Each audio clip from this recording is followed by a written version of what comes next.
until quite modern times, I think until the time of the Romantics, nobody ever suggested that literature and the arts were an end in themselves.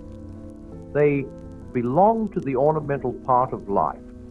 They provided innocent diversion, or else they refined our manners, or incited youth to virtue, or glorified the gods.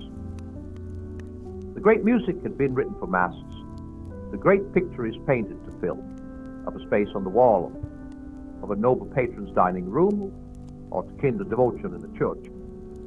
The great tragedies were produced either by religious poets in honor of Dionysus, or by commercial poets to entertain Londoners on half holidays.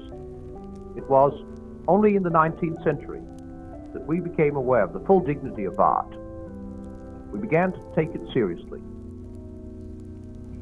But the result seems to have been a dislocation of the aesthetic life, in which little is left for us but high-minded works, which fewer and fewer people want to read or hear or see, and popular works, of which both those who make them and those who enjoy them are half ashamed. By valuing too highly a real but subordinate good, we have come near to losing that good itself. The longer I looked into it, the more I came to suspect that I was perceiving a universal law.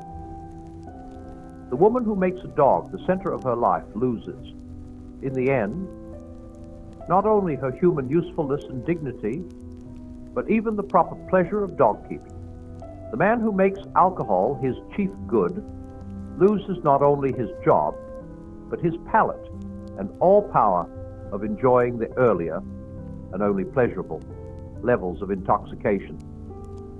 It is a glorious thing to feel, for a moment or two, that the whole meaning of the universe is summed up in one woman. Glorious, so long as other duties and pleasures keep tearing you away from her. But clear the decks and so arrange your life, it is sometimes feasible, that you will have nothing to do but contemplate her. And what happens? Of course, this law has been discovered before, but it will stand rediscovery. It may be stated as follows. Every preference of a small good to a great, or partial good to a total good, involves the loss of the small or partial good for which the sacrifice is made. Apparently, the world is made that way.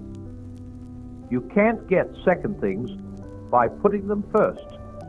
You can get second things only by putting first things first.